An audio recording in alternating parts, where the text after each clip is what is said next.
Welcome to October, the spookiest month when everyone participates in the ritual of raising awareness for cybersecurity, which means this week we speak with Taylor McCaslin from GitLab about AppSec testing and how to pull your SAST and DAST from the past and into a future of secure code that devs love to use.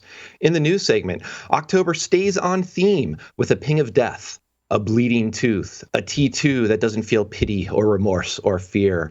And for you Zoom Crypt Keeper fans out there, Zoom becomes encrypted and more. Check over your shoulder and stay tuned for Application Security Weekly.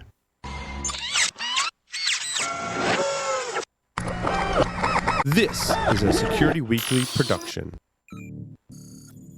It's the show to learn the latest tools, techniques, and processes necessary to understand DevOps, application security, and cloud security. Your trusted source for the latest application security news. It's time for Application Security Weekly.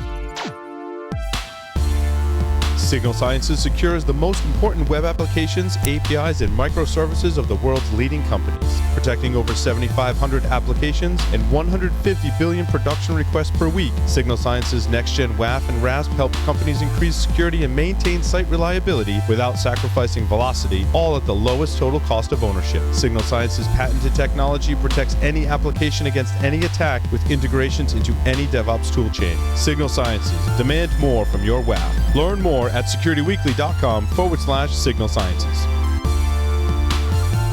With 84% of cyber attacks targeting the application layer, securing your software is more challenging than ever. Synopsys enables DevSecOps with a portfolio of industry-leading tools including Coverity, Black Duck, and Seeker to help you build secure, high-quality software faster. Synopsys is the leader in application security testing. Visit securityweekly.com/Synopsys to learn more.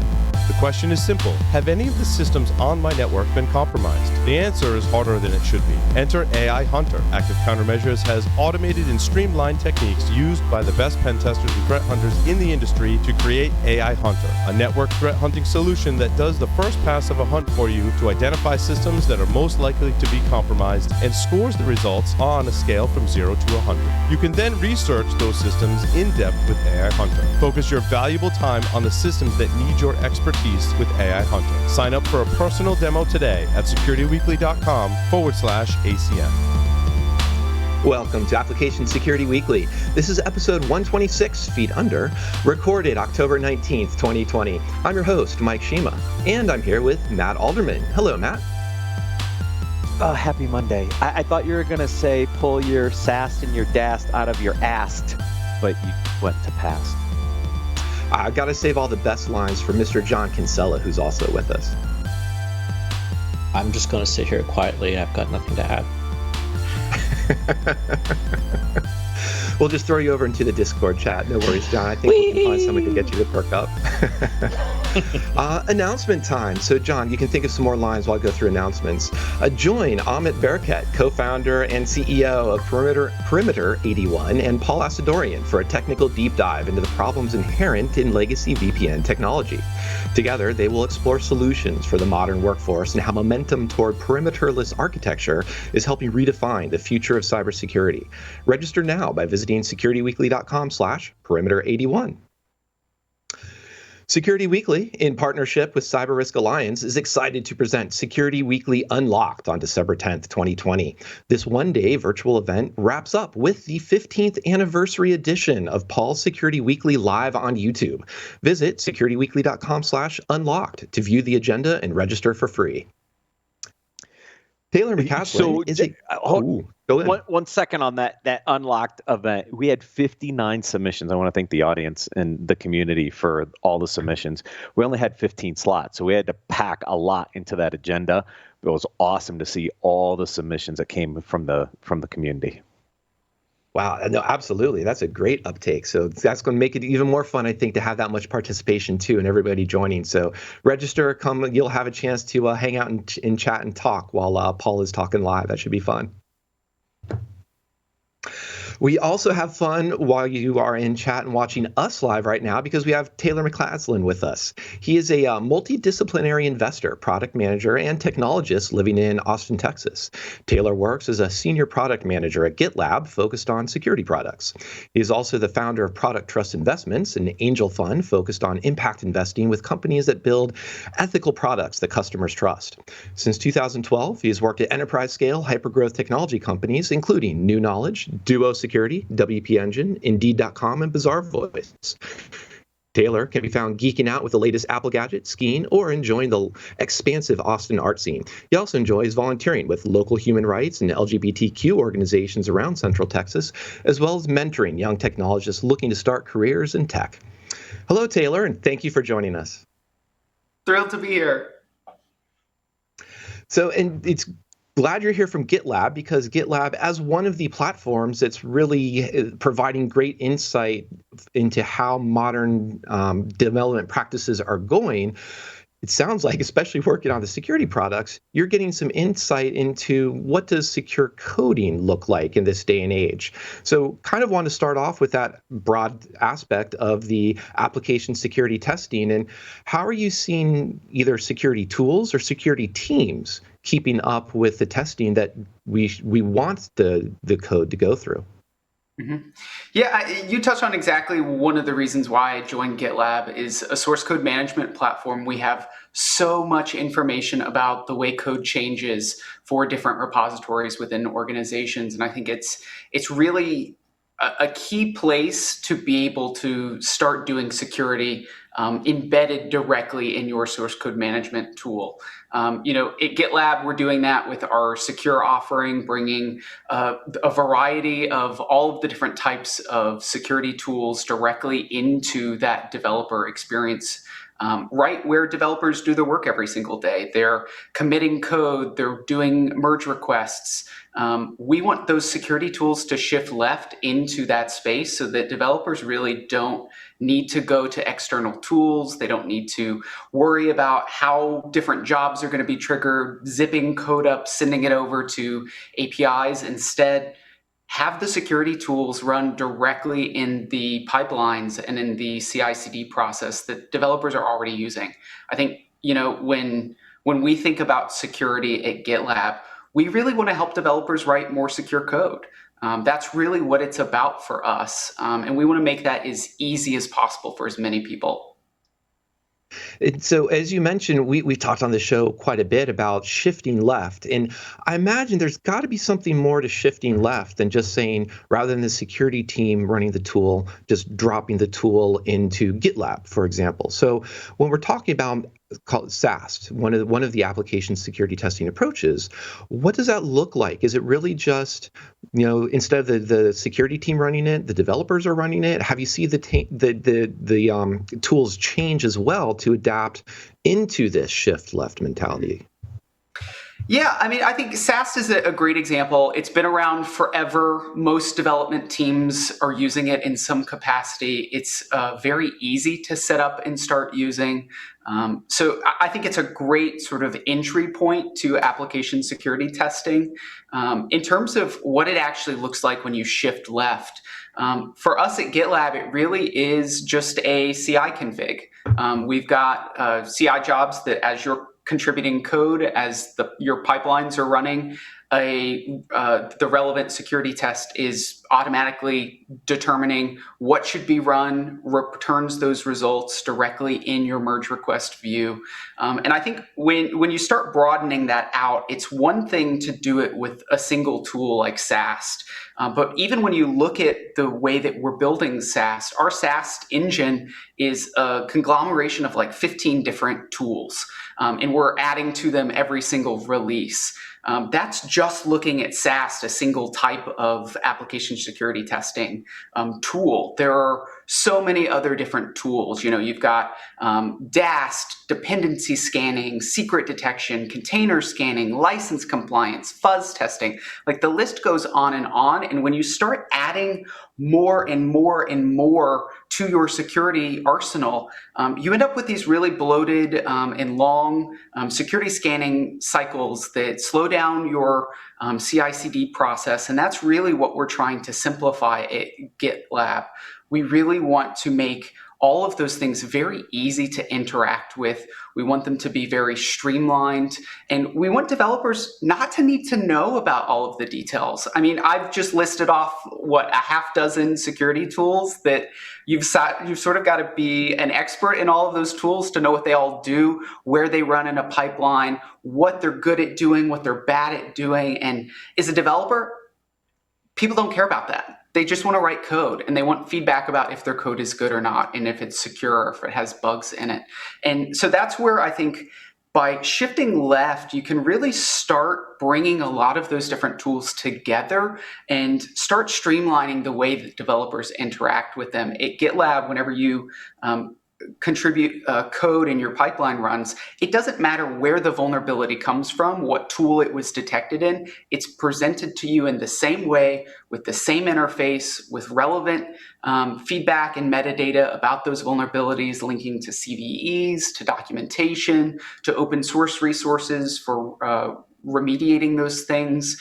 It's that streamlining that I think is really important. If we talk about wanting to help developers write better code, it's not just about letting them know about the security vulnerabilities. It's about helping them actually fix that, so that when a developer encounters, let's say, SQL injection, because that's not going away anytime soon, the first time they encounter that, they can actually learn about why it's a vulnerability so that they won't make that mistake in the future. So I think putting all of that together, you end up with a really integrated security experience that's really easy to use. It doesn't require you to know all of the details about how the security tools run underneath it. Yeah, and what you've really described there too is that everything you said was the developer's experience, which I think is a great focus, because it really sounds like we've gone beyond the 10 or 20 years ago of developers are done, time to push out code. We now need to sit and wait for the security team to come and scan. What you've just described is actually, oh, there's a commit. Now, what code has this touched? Let's do some scans, and we can abstract away which particular scan needs to run. It's just that time to run some scan. Let's give that unified feedback back to the developer, and the security team, in a way, almost isn't even involved in this process unless they perhaps just have a governance aspect to it, or just helping to vet the quality of that. So that's what's really standing out to me as you're describing that. So I also want to then go and talk about some of the tools themselves, and this is where we might get John to perk up a little bit. Even the SAST tools, are they, how have you seen them changing appreciably, in the sense of we're now in the age of call it big data or data science, and even ML that might be, that always joke is, are we looking at cascades of if statements, or just really fancy regexes that are helping us with SAST? Or, how are the tools themselves improving for these developers? Yeah, I mean, I think you hit on a really interesting point. Like I said earlier, SAST has been around for a long time now. For the most part, it's largely just sets of regexes that are running, looking for patterns. And when you start thinking about what it is that a SAST engine is doing, it is just pattern matching with things that someone has explicitly wrote a rule that starts matching patterns. And when you think about patterns, that is really what data science is well suited to start doing pattern matching on, in ways that we can't really even write regexes for. So I think that's where, I think a lot of security vendors now are starting to claim, AI, ML powered. And I think we're getting towards that direction, but how it actually manifests itself, I think it is actually quite a long journey. And I think this, for me, is why it's really important to be doing security at a place like GitLab, a source code management tool. I know GitHub is also doing many of these same things as well, because when you think about it, it's not just what the code is doing today. It's what it has done. It's the way it's changing.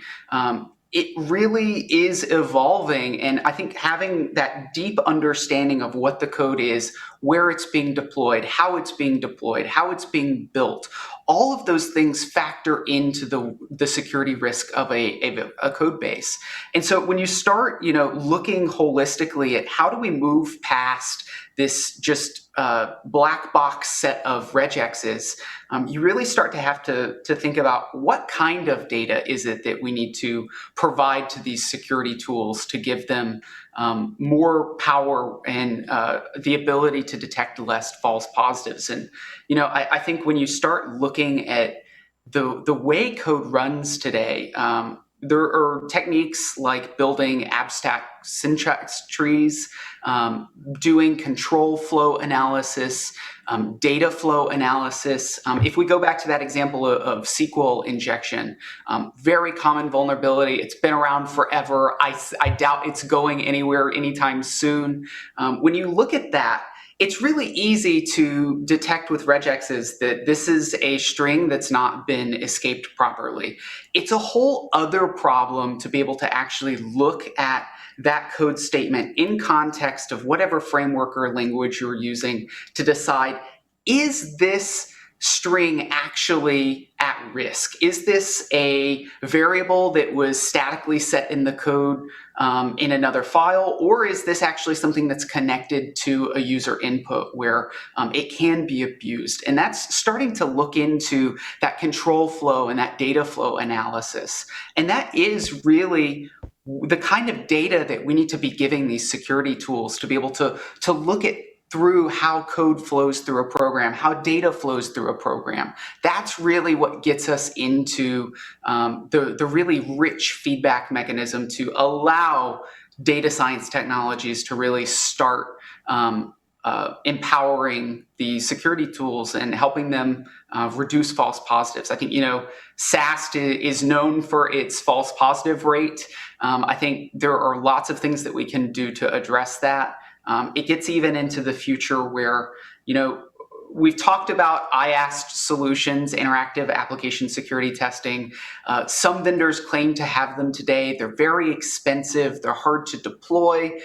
They're not just very accessible to use every day, but I think, as we start adding more data to these security tools, we start opening up the ability for them to become smarter, so that static analysis runs detects a pattern in your source code and then says, hey, I need to go and exercise that with DAST. Or this looks like an API, we should fuzz it.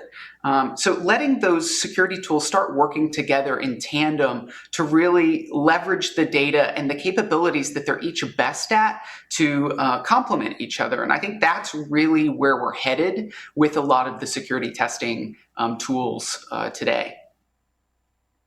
Yeah, and you mentioned too, we're not just talking about SAST in terms of application security testing. Touched on, dynamic testing scanners, fuzzing, IAST as well, and as well as source code composition analysis. So, and I think one of your premises was these are being abstracted. So it's not like the developers need to know a particular checkbox. We can just say, why not just launch these within the context of what the code has changed or what stage we're in terms of building the code. So I am kind of curious, though, to go back to the idea of that sort of developer experience. When we start to talk about, you mentioned a little bit about making sure that code isn't, or the scanning or the security testing isn't taking forever. That's one of the concerns. So I'm curious too, what else can we find there to also just identify value for developers? So we can say in something more than just saying, well, your code's secure or security has approved the code. Are there other ways you're seeing developers embrace and pull in these types of capabilities as success metrics or other benefits they're getting out of them? Yeah, so I think there's a broader context here in that when you think about what it takes today to deploy a web application in a scalable, distributed, high availability situation, like the number of frameworks, the tool chains, the software development languages, the cloud vendors, the SaaS vendors, the security vendors, like it's just an explosion of tools that it's really hard to have a knowledge or understanding of all of the things that go into modern software development.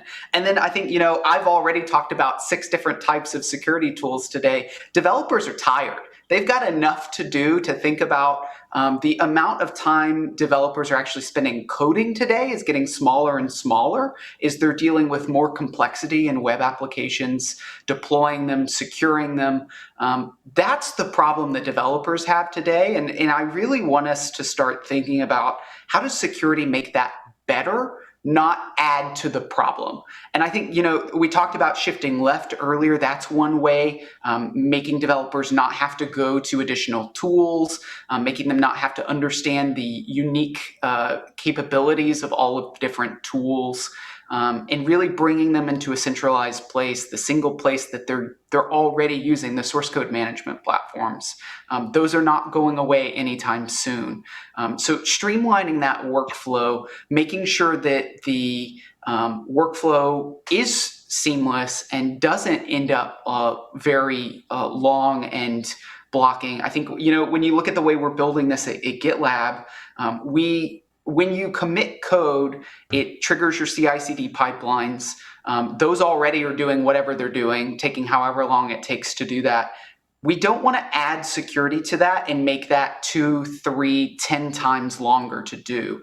And this is where, because we are a source code management platform, we're able to do things like make jobs concurrent so that security is not adding any additional time to it. Also, when you think about the different types of scans running at different times. Secret detection, for example, you can do really early on in the code lifecycle. SAST you can do really early on. DAST you need a deployed application. So you can start leveraging knowledge about these tools and the knowledge of the CI/CD platform or a CI/CD pipeline and start triggering those security scans at the right time so that you can start getting feedback as quickly as possible. And I think that's really how you can start helping developers really get in there while they're thinking about the code. It's fresh in their mind. There is no sort of waiting for security teams to come along, after the sprint is over, the build's complete, and submitted it for testing. Instead, let's pull that very early on so that even in some cases, before I even put up a merge request, I'm getting feedback as a developer that there's a critical security vulnerability on line 27. That is the kind of feedback that developers are really looking for today. And I think that is really how we help developers write more secure code. Taylor, one of the challenges I've seen is budgets, right? The budget for a lot of these tools still sit on the security side of the fence. They don't sit on the development side of the fence, right? And so trying to get the security budget and tools integrated into the development processes when development owns their own CI/CD pipelines has been a little bit of a challenge. Do you see a shift in where the budgeting for some of these tools will be? They will be handed more to the development folks so that they can integrate the right stuff into their pipeline instead of this kind of dual, is it DevOps or is it security? Do you see that shifting? Yeah, absolutely. I think this is one where traditionally you definitely did have these separate budgets. And, the sales cycles for us here at GitLab have been a lot of getting a lot of different departments just talking to each other, sharing budgets in some cases. But I think, when you look at where the world's at today, even just with us dealing with COVID, budgets are getting smaller. We're seeing a definite consolidation of budgets. And I think, when you ask an organization, what's the most expensive resource you've got? A lot of times you're going to hear development. And so if you can say, we can make developers more efficient, we can help save them time, we can help reduce their context shifts, that's real value proposition. And that's real time and money saved. That's really easy for engineering management teams and executive teams to understand. And so I think you're definitely starting to see a partnership and a consolidation of budgets between engineering and security. You hear a lot of companies talk about their cultures, and it's funny, I now hear this moniker a lot that security is everybody's job. And I think that really just speaks to this consolidation effort. And this is really why we're building things the way we are at GitLab. It is a DevSecOps process, not just DevOps, because it's the right place, it's the right time, it's the right enforcement point to really put a lot of these security tools. The second part of that question, because that's the answer I wanted to hear.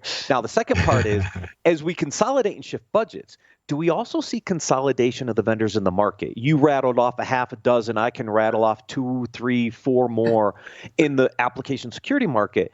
As budgets consolidate under the DevOps teams, do we start to see vendor consolidation as well going forward? Because it's not about these point solutions anymore. It's more about this integrated CI/CD pipeline that includes security in the pipeline. Yeah, absolutely. I think you've nailed it there. I know Gartner has done some research in this area as well, and definitely is seeing a shift in consolidated budgets and consolidated vendors. I think it's one where we're just tired. We talked about that tool chain and the explosion of software development tools. There's just too much already that we're going between different dashboards, different vendors, paying for seat licenses for each one of those. It's just a whole lot of complexity that I think we're definitely starting to see that streamlining. And I think, when you look at GitLab and even GitHub, we're moving into these security spaces that previously were very much application security specific vendors. And we're doing it in really integrated ways with really great value propositions. If I were a traditional security vendor, I would really be thinking about, how do I stay relevant? If the source code management tools are providing these tools in many cases at low or no cost, how do you compete with that? That was something we strategically did at GitLab. We've made our SAST engine available to every user of GitLab for free. We believe that if we really do want to help developers write more secure code, it needs to be accessible. And how do you compete with free? So I think we're definitely seeing that consolidation of tools and vendors. And I think it's less about the money and it's more about what is that streamlined experience. Because at the end of the day, if my developers are happy, I keep them for longer. If they're writing better code, more secure code, that's less money I'm spending on breaches or after the fact security. That's the right place to do that. You get a lot of sort of multiplicative value from just making developers' lives easier. So yeah, it's definitely happening. So with that, you're sort of walking into something I want to talk about, Taylor. And just for Matt's understanding, I have been listening, and I'm awake over here. And as I've been listening through this and thinking about it, and Matt's two questions coming in, sort of leading right down to what I want to talk about. What I was chuckling at there a minute or so ago was you're using everything around my question except the phrase single pane of glass. So the question being, as you think about GitLab and where you guys have come over the last, all these years, I'm a longtime GitLab user, love it, love everything you guys are doing. But as you're adding more and more stuff in, you're sort of, in a way, you're becoming a second SIM in an enterprise. You're becoming a SIM for the developers. You've got the correlation pieces, you've got all the data sources, you're bringing it back in a single place. Like I said, you're not saying single pane of glass, but you're pretty much there. I'm just curious, what's your reactions to that statement? Do you see a parallel there? Or am I sort of, offloading somewhere in a Seattle cloud, or what's your sort of thought around that? No, you nail it. That is a phrase that I specifically try to avoid because I think it has a lot of negative connotations. Yeah. Because what we don't want to do at GitLab is take all of the variety and constellation of tools and bring them into GitLab. That just sounds like a nightmare in and of itself too. So we've got to be really specific about what we're trying to build and why we're bringing certain tools into the ecosystem. When you look at GitLab and GitHub, we're doing this differently. GitLab's building a very integrated system. GitHub is taking the more marketplace approach with GitHub Actions. Those are two two really different approaches in terms of what you just talked about with the single pane of glass. And I think this is something that you see can go wrong in marketplaces if they're not well managed, where you just end up with now the complexity is in a variety of plugins that you manage that have paid ecosystems around them as well. I mean, I think, Atlassian has struggled with this for many years. Now extending Atlassian is paying crazy seat per user per month prices for a variety of different plugins. And now the complexity is just in this thin integration layer. So you've got to be really careful, I think, when you're looking to consolidate platforms, why you're doing it, what that experience is, and you need a really good reason to bring that stuff in-house rather than having, say, an open integration point or a partnership program that allows, vendors to extend you in a structured manner. And I think you have to understand your value of where you sit in the process.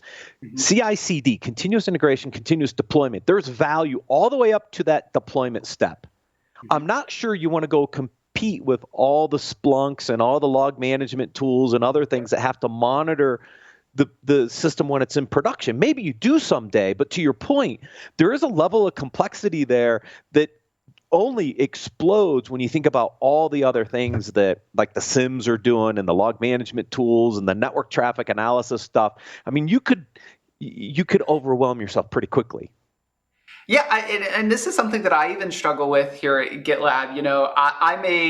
Our secure department, which is our engineering team focused on security features, is about 50 people, and we're competing even just within SAST, DAST, composition analysis against companies that have hundreds of millions of dollars of revenue, who have thousands of employees. So you're right, there is this real, tension between taking on those feature sets, what differentiation you have to really do it differently and to really provide a unique value proposition. And I think exactly what you said, you've got to understand what you bring to the table, because that's really where that strategic difference comes in. And this is something that, I encourage people at GitLab.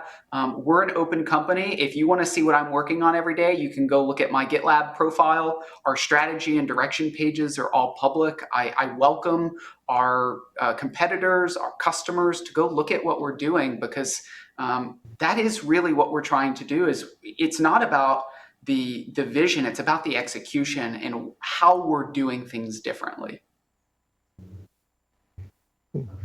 I do want to talk a little bit, though, about, as we sort of get near the end here, about that vision. If we were to roll forward, 2, 3, 4 years from now, are there things that you wish to see or that you're really hoping to see, either in the capabilities within the specific tools themselves or the way that vendors or others can be integrating into this particular, into this, I'm avoiding the phrase, into this unified platform for CI/CD?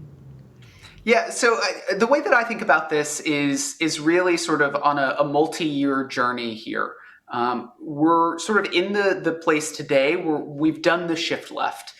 Many other vendors have done the shift left. We understand what that means. We've started to figure out what the user experience of all of those things are. Now we really are starting to think about, how do we make the tools themselves smarter? How do we let the tools do what they're best at and trigger the other tools when it's relevant? So we're starting to now introduce some of this intelligence. I'm going to be frank and just say it's not intelligence really. It's a lot of if statements that just are telling different tools to run based on just logical, obvious decisions. But I think that then builds the framework to start adding in that data science piece. Start enriching the data that these tools are able to look at. Start introducing data and control flow analysis, really bringing that data in, allowing the tools to not just detect vulnerabilities, but then maybe even to start recommending fixes, or then actually applying those fixes. When you think about the CI/CD pipeline integration that we've got here at GitLab, we've got a really interesting opportunity to be able to detect vulnerabilities, recommend code fixes, and then actually apply them on a branch, run your CI/CD, make sure it passes, and say, hey, we've got a successfully built and confirmed fix for you. Do you want to apply that to your branch? So you start like building on top of each of these things. And this is why I kind of chuckle when I see security vendors talk about AI and ML today, because I think we're rushing to that. There's a lot of things that we don't need to introduce the complexity of AI and ML systems to on top of security scanners. There's a lot of basic things that we can do today to just make the tools a little bit smarter and then build on top of the pieces that work. You know, at GitLab, one of our values is iteration, and I think it really helps force us to think about not what the, you know, how do we get to the multi-year vision, but instead, how do we incrementally make the experience better every single day, knowing that we're going to end up at some vision. No, I think that's a great message for us to wrap up on. I want to say thanks again, Taylor, for bringing us this good description of bringing tools together, security tools into that developer user experience. Thank you. Absolutely.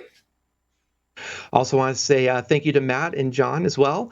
Thanks for everyone listening. If you'd like to learn more about GitLab, visit securityweekly.com/GitLab. And we're going to take a quick break now and return with news of the week.